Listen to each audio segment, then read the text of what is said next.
Hi Far Signs! Aries Leon Sagittarius, welcome pa sa ating channel. Ito ay inyong Daily Gabay Tarot reading for March 3, 2024. Please bear reminded that this is channel reading po, so maaari kayong makarelate o hindi. Just take what resonates, gamitin ang reading na ito bilang gabay lamang. Balik po kayo dito bukas para sa ating Daily Gabay Tarot reading. Please like, subscribe, and click bell button for notification para updated po kayo sa daily tarot reading natin. Para po sa gusto magpa-reading, maaari nyo pong makuha ang link. Nasa description box po ito. Message nyo lang po ako sa messenger. Maraming salamat po.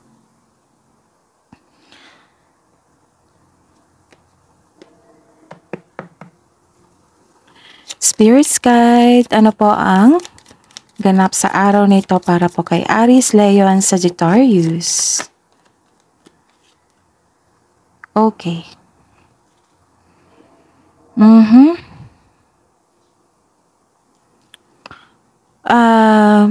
May nakita ako dito na may magbigay ng tulong sa iyo. Pwedeng unexpected help ito. Tulong or gift. May nagbigay ng gift sa inyo. Pwede din literal ito na bulaklak. Bouquet of flowers. Aries, Leon, Sagittarius, nakikita ko dito na you are giving time to yourself. Nagkaroon ng self-care. Oops, maingay. Maingay yung aso namin, pasensya na po. Nawala na yung ingay, so pasensya na po. Okay, ulitin natin. Some of you nakatanggap ng regalo or tulong. You're taking care of yourself na. Nagkaroon nga ng beauty application dito, skincare application. Tapos, may natanggap kayo talagang grasya. So, naghatid ito ng happiness sa inyo.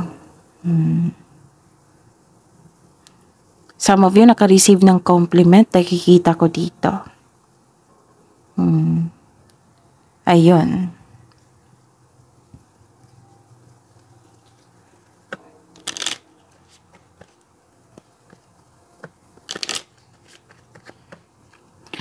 Ano pa po ang ganap sa araw na ito ngayong March 3, 2024 para po kay Aries, Leon, Sagittarius? Okay. Some of you pumunta na isang malaking building. Parang nag-comply kayo ng requirements. Pwede din government agencies to ha, na may nasikaso kayong documents, papeles. Tapos, pwede din sa university ito, hospital, yung mga malalaking church, basta po malaking building, pumunta kayo ngayon. Tapos, some of you nagkulong sa kwarto kasi may nararamdaman na, nakikita ko dito na medyo may lungkot po. Siguro nag-iisip kayo, gusto niyo mapag-isa.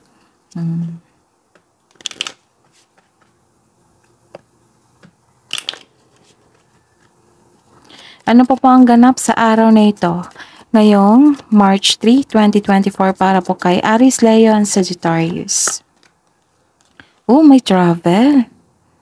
Kaya pala nakita ko dito nag-comply kayo ng requirements. May documents ako nakita. May nakita kong travel dito. Pwede din pag-abroad ito. Pwede din sa malayong lugar. Lumipat kayo sa malayong lugar para sa inyong career stability. Para sa inyong growth. Tapos nakita ko dito na some of you umuwi. Nagbakasyon. Umuwi sa probinsya. Nagkaroon ng relocation. Pwede din itong relocation. Like for example, naglinis kayo ng bahay ngayon. So, nag-iba yung, iniba nyo yung room nyo, arrangement sa room. Ganon. Pwede din yan.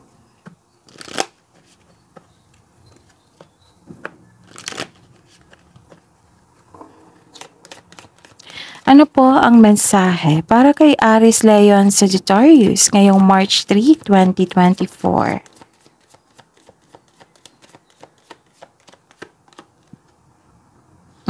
Paglalakbay talaga.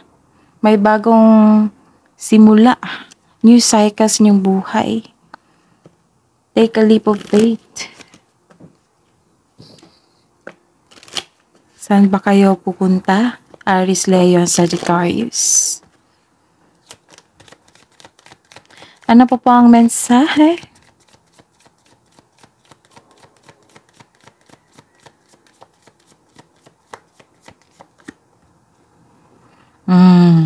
Ganda. Move forward po daw kayo kasi may positive changes na maggaganap. Take steps toward positive changes.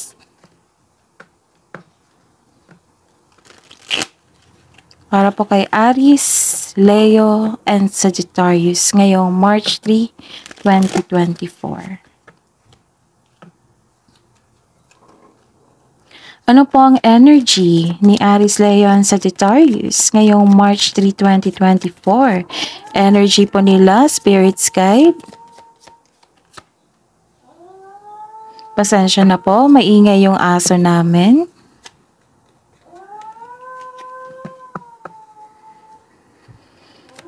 Ano po ang clarification ng card na ito?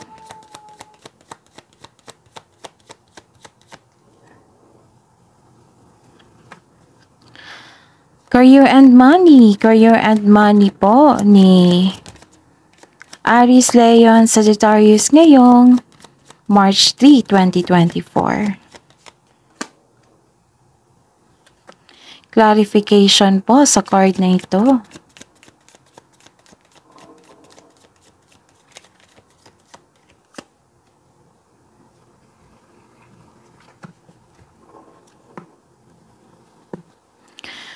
Love and romance, self-love, partnership, and romance ni Aries, Leo, and Sagittarius ngayong March 3, 2024. Clarification po.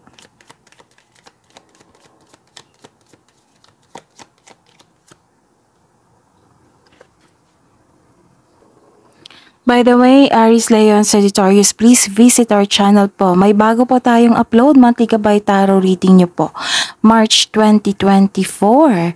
Separated po iyon, Aries, Leo, and Sagittarius. So, check nyo po kasi may makukuha kayong karagdagang mensahe po doon at magsilbing gabay po. Ngayong araw nito, March 3, 2024. Para po kay Aries, Leo, and Sagittarius. Okay. Sabi po ng card dito, wag po daw kayo magpasobra sa alak. At nakikita ko dito na partying too much. Na-drain po yung energy nyo. Baka may trabaho pa kayo pagkabukas. Pero, yes, walang masama po dyan. Pero, nakita ko dito yung influence ng mga kaibigan mo regarding sa alak. Baka may concern dito sa health mo. So, check nyo lang po. At the end of the day, kayo naman po yung magdesisyon niyan. Kayo po ang may hawak sa inyong buhay. So, ayun. May paalala lang po ang card dito. Kung maaari, na ingatan ang inyong health. Kasi, sabi dito na wag magpasobra sa alak. Tapos, wag din magpasobra sa alak or kasi may nakita ko celebration dito or party. Tapos, may nakita ko na pinagchichismisan kanila. May nakita ko tension dito sa friendship. Pwede din sa reunion, di ba? Kung reunion ng isang family. Basta po, grupo ito na may nakita kong tension sa friendship. May ganap na gossip and boundary issues. So, hindi kayo nagkaroon ng mabuting relationship sa inyong kasamahan dyan. Dahil sa hindi pagkakaunawaan. O may tao talagang hindi maganda ang turing sa iyo. So, check nyo po. Baka nagparty kayo dyan na hindi nyo alam na hindi pala siya totoo sa iyo. Ganon. So, check nyo. Okay? Kung may nag-invite sa inyo ngayon na magkaroon ng party, then dobleng ingat. Actually, may sinabi din dito Pwedeng manaranasan mo ito or sa partner nyo or sa kasamahan nyo dyan na kinuwento sa inyo, itong concern na ito, pwede din yan. Yung nakuha mo yung energy niya. May nakita ko dito na nakipag-inuman, nakipag-flirt, at magkakaroon ng affair. Kunin nyo lang po ito ha, kung naka-resonate kayo. Kung hindi kayo naka-resonate, ibigay nyo po sa iba kasi general reading po ito. Dobleng ingat talaga, basta alak may balak. Okay? And may advice din dito to connect to your intuition. Kasi maaari itong, yes, si intuition ang maggagabay sa inyo patungo sa right path. And siya yung magsasabi sa inyo kung sino yung hindi totoo sa inyo. Ayan. Okay? Baka mag-partying too much kayo ngayon, ya. Pagkabukas may gagawin kayo. So, ingat lang po. May celebration talaga kasi may success ako nakita dito. Success, enjoyment, celebration, a time of enjoyment and feeling safe. Actually, naging wais ka na dito sa pag-handle ng inyong finances. Hindi ka rin madamot at the same time. Masaya ka makatulong sa kapwa niyo po. Some of you nagpaplanong magbakasyon at bigyan ng oras ang sarili mo kasi deserve mo ito dahil naging masipag po kayo sa inyong buhay karera. Kaya pala may dumabas dito na travel, pauwi pala ito, or bakasyon. Sa mga nag-apply ng promotion dyan, yes, ito na yung hinintay nyo na action, yung binigyan nyo ng action noon. May nakita kong promotion po dito, Aries, Leo, Sagittarius. Pwedeng marami kayong clients karon ngayon, customer. So, this is your lucky day. Lahat ng tinanim mo nagbo-bloom. Ito yung sabi ko sa inyo na huwag niyong hayaan na magkaroon ng stagnation sa araw nyo. Kailangan maging productive kayo sa araw nyo para may darating na magandang bunga. Ito yun, lahat ng tinanim mo nagbo-bloom. May nakita pa nga ako dito nagde-decorate sa inyong bahay, sa inyong kwarto, nagbakasyon kayo. You are focused on what brings you the most peace. Yan yung gusto ko sa inyo. Yan yung first priority natin dito sa reading natin na inner peace. Yan yung pinaka-importante talaga. Kasi ang kasunod yan, happiness, yung mga positive na pangyayari, magandang mangyayari. Okay, sa career and money po tayo.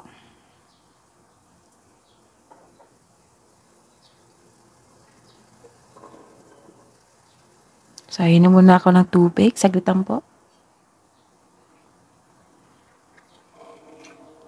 Okay, thank you.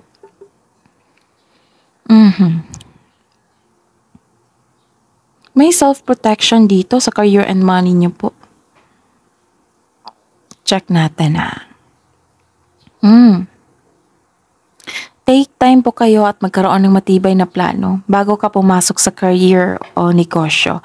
Kung may balak kayong lumipat sa isang kumpanya, pag-change ng career or negosyo, bigyan niyo po daw ng oras, ng tamang oras at magbigay ng matibay na plano.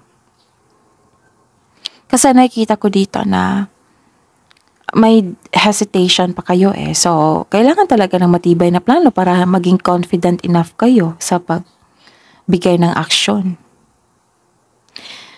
Hindi talaga maiwasan na maka-feel kayo na makaramdam kayo ng takot or hesitation kasi baka may nangyari sa inyong past na nawala or na nagkaroon ng failure sa finances nyo. So, ngayon, dobleng ingat na kayo, naging wiser na kayo. Ayaw nyo na magkaroon ng negative outcome. So, ayaw nyo na maging palpak. So, binigyan mo talaga ng oras na para magkaroon ng matibay na plano.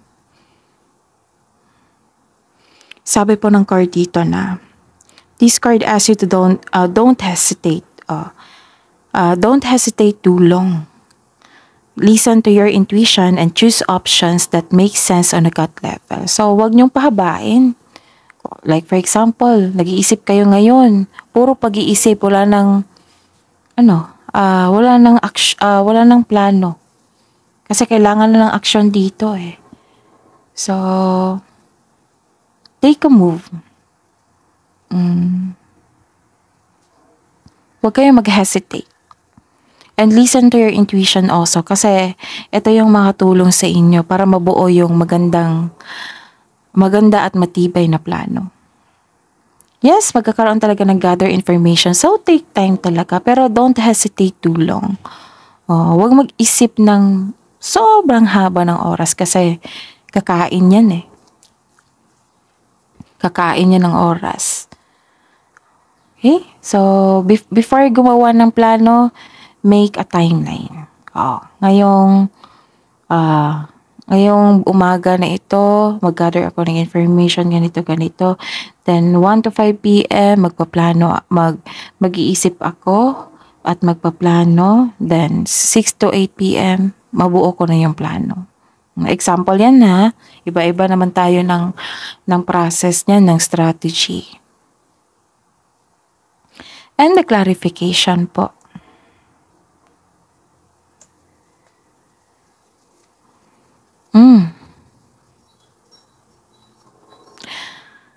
Okay. May challenge ka. Maari itong nag-away. Oo, maari itong intention na ito ha. Maring tension na ito is sa family nyo or reunion. Kasi may nakita kong challenge dito. Pwede yung sa family nyo or sa kanegosyo nyo, kasamahan nyo sa negosyo or kasamahan nyo dyan sa trabaho. Basta po may challenge. Tapos kinokontrol ang inyong desisyon sa buhay. Kasi nagpaplano ka, di ba?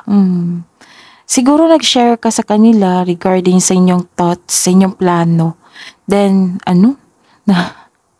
tutol agad. So, take nyo lang po kung bakit siya itanong nyo kung bakit siya tutol. Baka na may experience siya dyan. Tapos, baka magbigay ito ng karagdagang informasyon na magsilbing gabay sa inyo. Pero iba-iba kasi tayo ng output niyan sa challenge, di ba? Sa plano natin sa buhay, nabigyan natin ng action, iba-iba kasi yan. So, ayun, we cannot please everyone.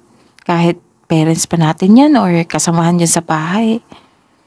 I-take nyo lang yung bakit sila oppose sa inyong decision. Baka may maganda silang intensyon. Ayaw kanilang mapahamak.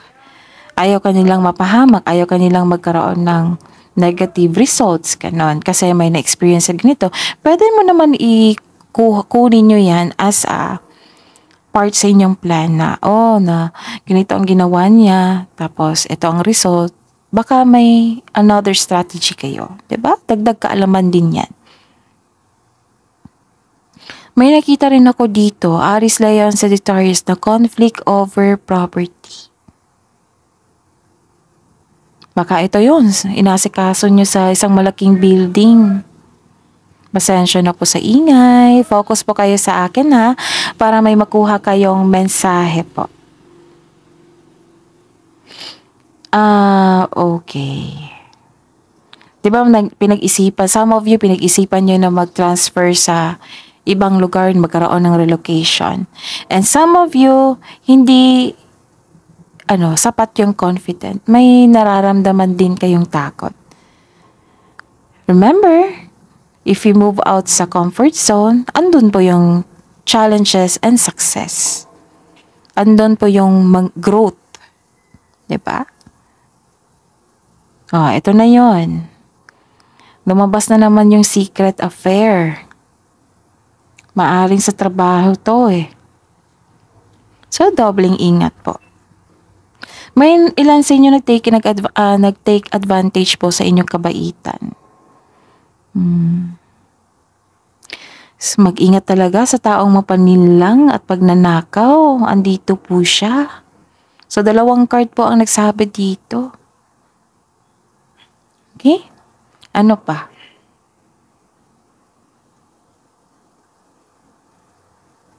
Mm. Di ba sabi ko sa inyo may success? Kasi may success dito eh. Okay. May ma-end na cycle. Tapos hindi ka ready sa changes. Kailangan nyo talaga ng mahabang plano dito, matibay na plano kasi may nakitang kong pagsisisi dito. Okay? Tapos, magkakaroon ng celebration pero nagkaroon ng delay. Diba? May celebration dito. Okay. And the clarification po is, Aries Leo and Sagittarius, makinig po. Mag-ingat po sa scam investment. Ingatan ang inyong kaperahan. Nagdesisyon po kayo dito ng hindi pang matagalan. Naging impatient po kayo at naging frustrated na makuha mo na agad ito. Pay attention talaga sa kaperahan nyo. Sayang yung pera po. Huwag nyong ibigay sa magnanakaw. Baka nagkaroon kayo ng what I meant is, i-check nyo yung partner nyo. Baka na-spend niya sa scam investment, okay? Kung hindi kayo ito, check nyo yung partner nyo, kasamahan dyan sa bahay. Kasi may nakita kong scam investment. Kung hindi pa ito nangyari, kailangan, focus kayo and magmasid, on guard dapat. Kung may nag-approach sa inyo na too good to be true, alam nyo na yan. Pero at the end of the day, alam ko naman na sinasabi ko to para sa inyo palagi na at the end of the day, kayo po ang magdidesisyon yan. Kung nangyari na yan, then hanap kayo ng paraan na makuha nyo yung kaperahan nyo na binigay nyo sa scam investment. Kung nawala na talaga siya, then gawa ka na lang ng paraan para makabuo ka na naman. Gawa ka ng paraan para ka move out ka dyan sa... actually, masakit yan eh. Kailangan talaga ng healing process dyan. Bago ka magkaroon ng healing process, then let go of this disappointment. Accept the fact na nangyari na inabuso ka. Nagkaroon ng pang-aabuso, nag-take advantage inyo, then let go. I-release mo na yan, buong buo, then forgive yourself also. Take that as a lesson. Okay? And move on. Focus ulit sa inyong trabaho. Kung mag-invest kayo, walang masama dyan. Pero isipin nyo na handa ba akong mawala ito? Ganun. Mahanda ba akong mawala itong perang ito? Yun yung sasabihin nyo. Kasi some of investment, diba? Na mababa or magkaroon ng negative.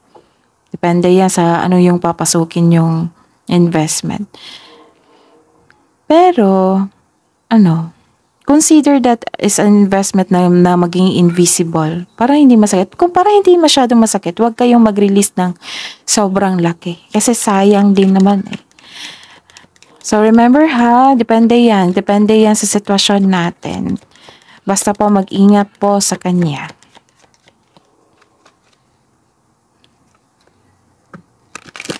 Bakit yung mga scammer, makadetect sila ng may pera na tao? Ang taas ng radar nila. Para mga abuso. Ay nako. Love message po para po sa mga single na Aries Leo and Sagittarius ngayong March 3, 2024. Nourish your body with high vibing energy. Ano po ang mensahe?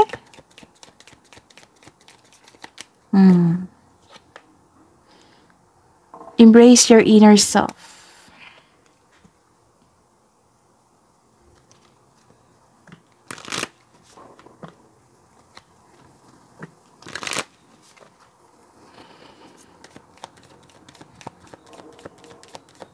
Love message po sa buhay mag-asawa at sa mga may relasyon na Aries, Leo, and Sagittarius. Even when you feel lost, there is always a way through the labyrinth.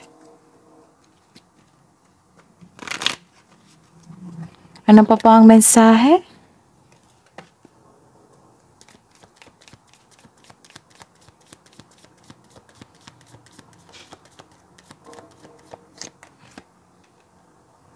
Love, love conquers all.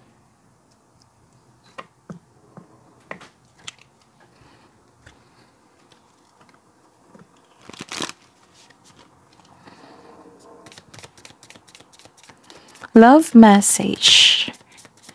Kabuang love message po para kay Aries Leo Sagittarius ngayong March 3, 2024. Be willing to express love to receive love. And do something for someone, give your attention to another.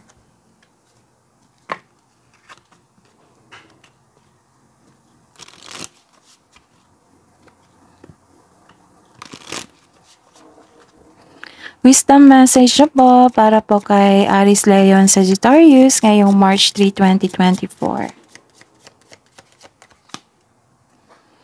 Protection. You are entering a phase where in order for you to be in alignment with your intentions and co-create your best life, you may have to be discerning and say no to many things that have been holding you back in the past. So, pag-hold back ito sa past. So, let go of the past sa mga nangyari, then move on.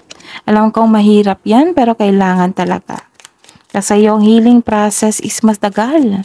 At least, nasimulan na. Okay? Control. If you have moderate aggressive impulse, this is an invitation to control your temper. You are encouraged to express. Okay, kasi may ganap na away dito, right? May ganap po na away. Oppose inyong desisyon. So, sabi po ng card dito na, if you have moderate aggressive impulses, this is an invitation to control your temper. You are encouraged to explore how to express your needs or thoughts more openly and constructively to reduce your level of frustration. Kasi may nararamdaman ako frustration dito. So, controlling of behavior. Kabuang advice niyo po para po kay Aries Leo Sagittarius ngayong March 3, 2024. It's time to release negativity. Puro dito. Puro pag-let go ng past dito eh. Holding you back in the past. So, let go and control. Tapos, it's time to release negativity. Kasi hindi yan nakakabuti sa inyo. Ano pa po? Ang mensahe.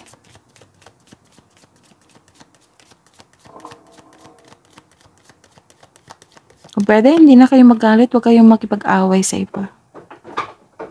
Don't let your past hold you back.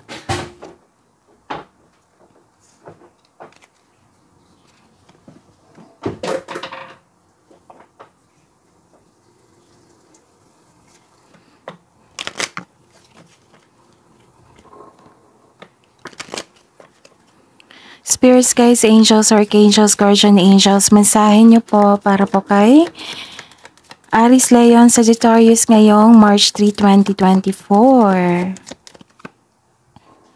Nurture. Sabi po ni Archangel Gabriel dito, as you nurture a child, you nurture your own inner child. Both activities are important for you right now. Actually, kung magbibigay kayo ng panahon sa isang bata, mare-refresh ang inyong inner child niyan. So, I advise to take time to your children, pamangkin ba yan, anak, apo, kasi magkakaroon ng healing sa inyong inner child niyan. Kasi iba kasi yung bigay ng innocence and purity, di ba?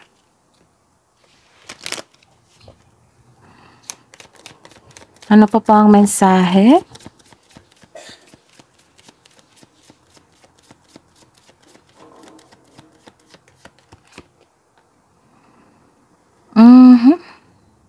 Sabi pa ni Archangel Mataton, call upon me to clear and open your chakras using sacred geometric shapes. That is your reading.